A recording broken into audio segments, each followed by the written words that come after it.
Dear Madam President, dear Ashrafians, you really deserve the biggest congratulations. The images that you just made go through us, they prove it, but nothing better than having witnessed what you have achieved in Ashraf and what you have achieved here in Albania in اشرف 3. It proves beyond any doubt that there is no such a movement with such an endurance, such a commitment, such a capacity to suffer and to overcome like yours. There is nothing like you.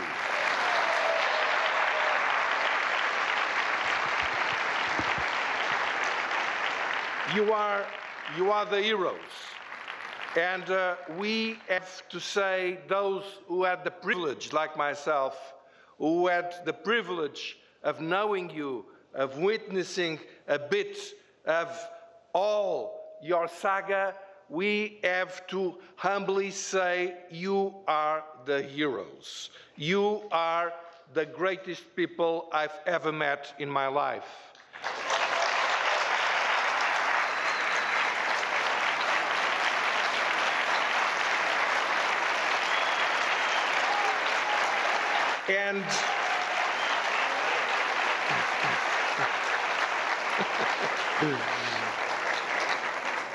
And I would like to tell you that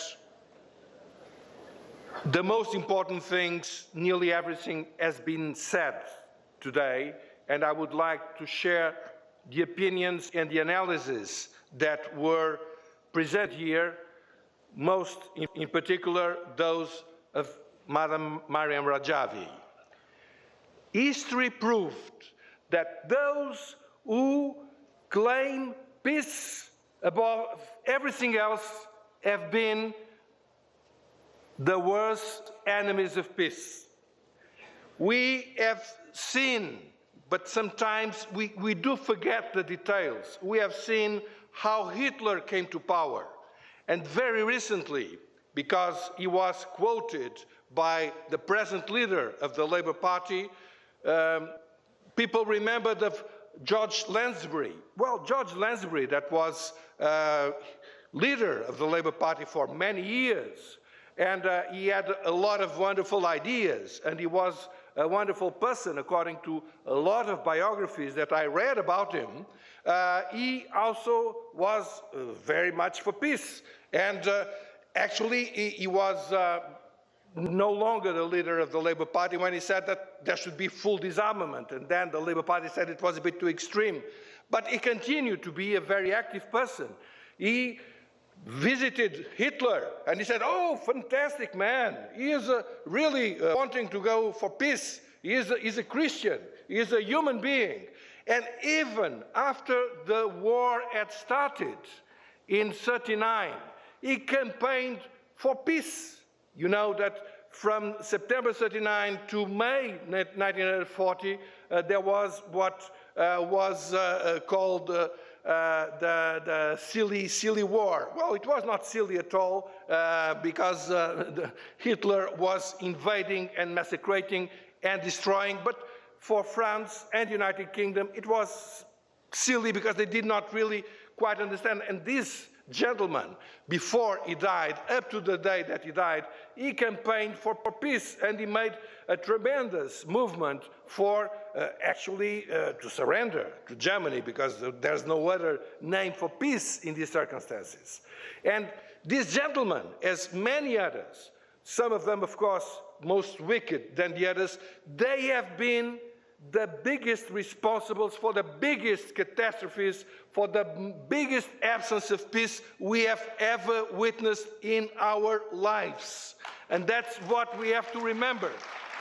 Those who say it's not a priority to judge the criminals of the '88 massacre, They are just inviting the leaders of the Iranian regime to go on and to repeat and to massacre those thousands of young women and men that they arrested for protesting against the mullah regime, for wanting freedom. This is what this movement is doing. Those who do not want to see what is most obvious, which is the attacks made by the regime against oil tankers, and say that we need months and ages to see if they did it or not, they are just paving the way to war. We have to be very clear to these people.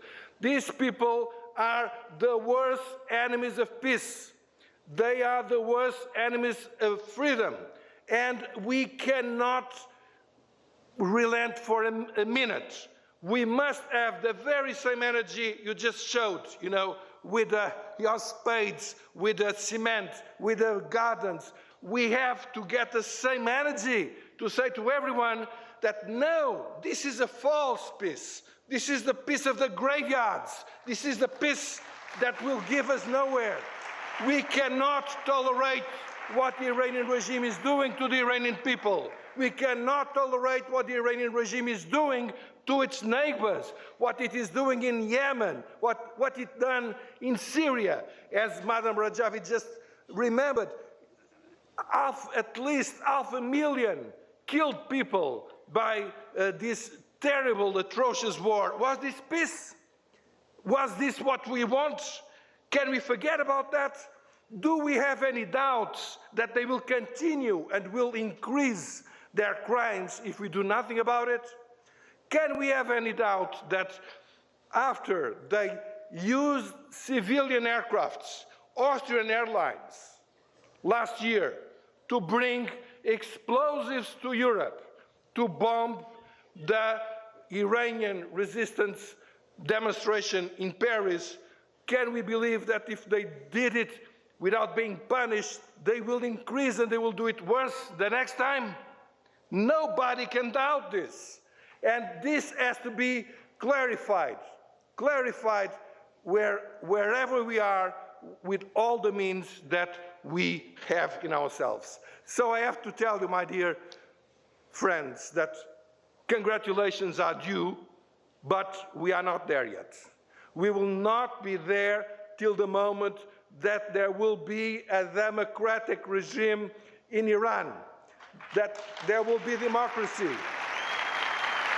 that people around the world will look at Iran not as a threat, but as it was, like your greatest people, like that you are remembering in your new building, like Sattar Khan, that actually is a symbol of democracy and constitutionalism, or Mohammad Mossadegh, a nationalist that set the wave of resistance to the imperial use of natural resources. And of course, Masoud Rajavi, that stood in front of the mullahs. Iran must be known for these heroes, for its achievements, for its glorious people, not for these horrendous mullahs that are over there. And this is your responsibility. You cannot say it's finished before you did it. It's something you have to do. Thank you.